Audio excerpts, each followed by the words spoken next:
Thanks for checking out my video. If you want to learn more from me, I have a lot of classes on Udemy. You can find the links to a lot of those in the description. So, one of the questions that I get asked quite often, and even in terms of magic for hire stuff, is improving psychic senses and improving intuition.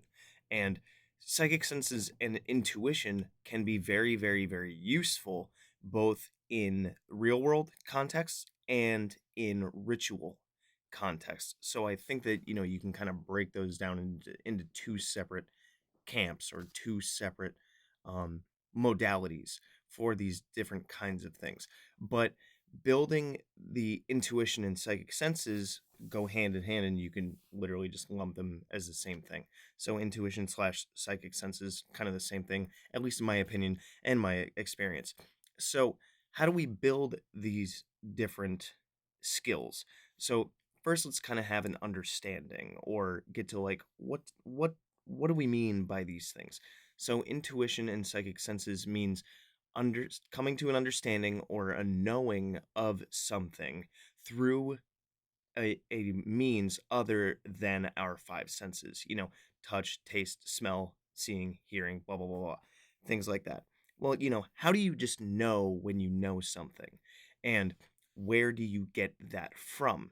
And at least in my experience, and of course share yours down below, whatnot, is that in my everyday life and whatnot, you know, and this goes along with like my understanding in metaphysics and different schools of thought and what have you, is we all have that inner voice, right? When we're trying to make a decision or just like that gut feeling that can translate as just a vibe, or it can literally be a little voice in the back of your head that speaks up and says, what about this? Or do this? Or go there?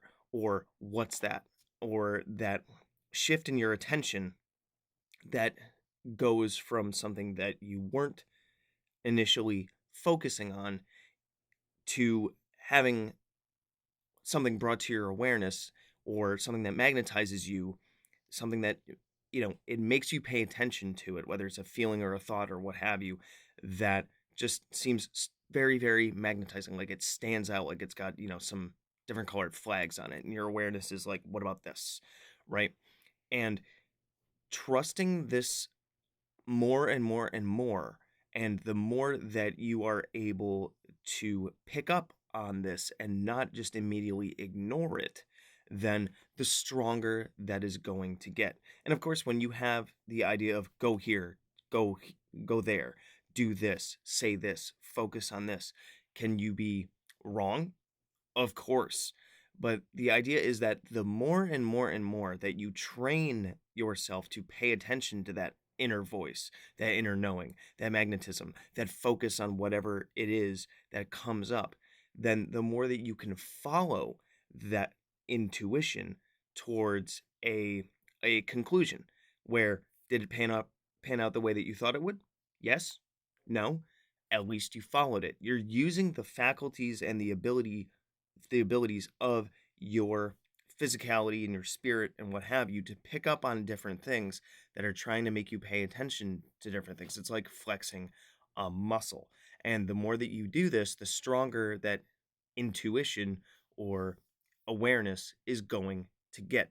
Now, in the real world, this can be, different things like I said already, go here, go there, focus on this, say this, what have you. Even you go to the grocery store and you focus on this one ingredient or something that you don't really even have plans to make a recipe with, and something in you just says just get that thing.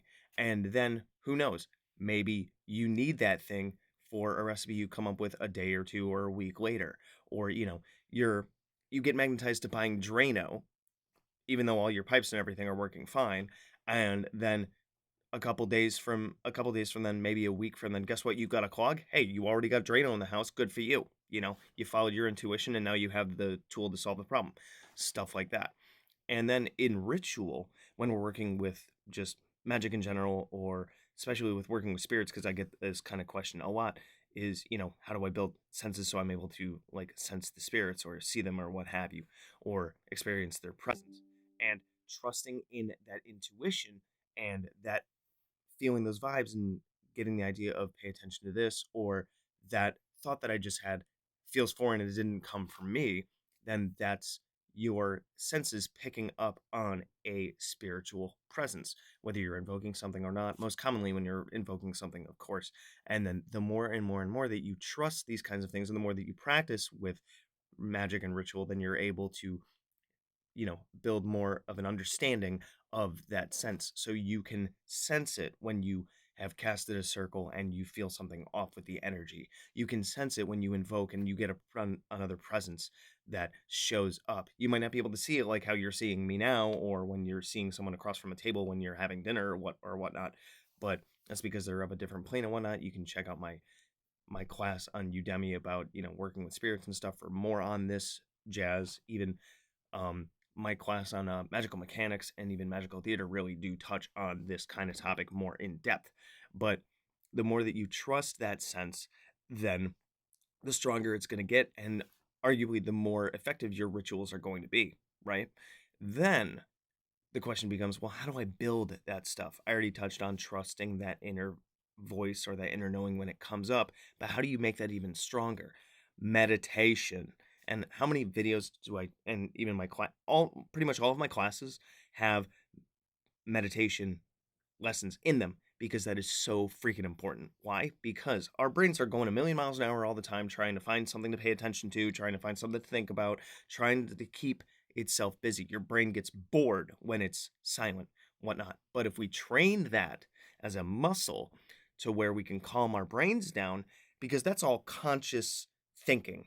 That's all, you know, that's like higher level, not in this context, but I think you're getting the point, thinking of logic, Upwork home TV bed, paying attention to all the different stuff with the five senses and whatnot. It's all the stuff, it's all the material world jazz that we're used to.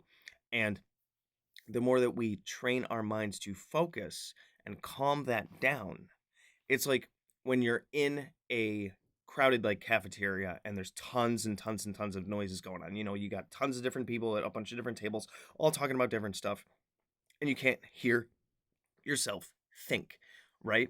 Meditation quiets down all of those other tables in that cafeteria to where you can hear yourself think. And then you're actually able to pay attention to all the different conversations that are going around on at all the different tables. And you're also able to pick up on different things, like maybe there's a pattern of somebody tapping a fork, or you hear a particular word that stands out to you. You walk into a cafeteria and you're looking for a particular person, and everybody's moving around, and there's all sorts of, different people, and they're all wearing different colors and stuff, and you're looking for that one person.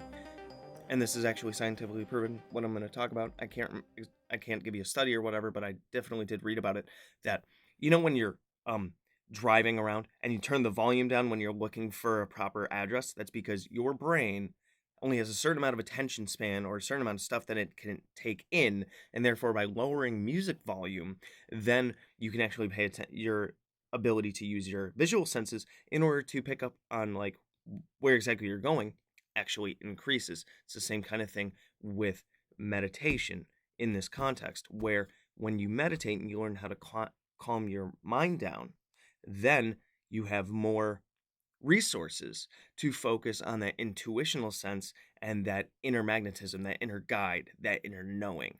So, how do you want to improve your intuition slash psychic senses? Meditate a lot. And also trust that magnetism and that intuition. Let me know what you guys think about this one, and if you have any other tips, tricks, or whatnot about how to build intuition and psychic senses. I'd love to hear what you guys think about this and what you've used, but of course, this is just my conjecture, my opinion, and what has worked for me. Good hunting.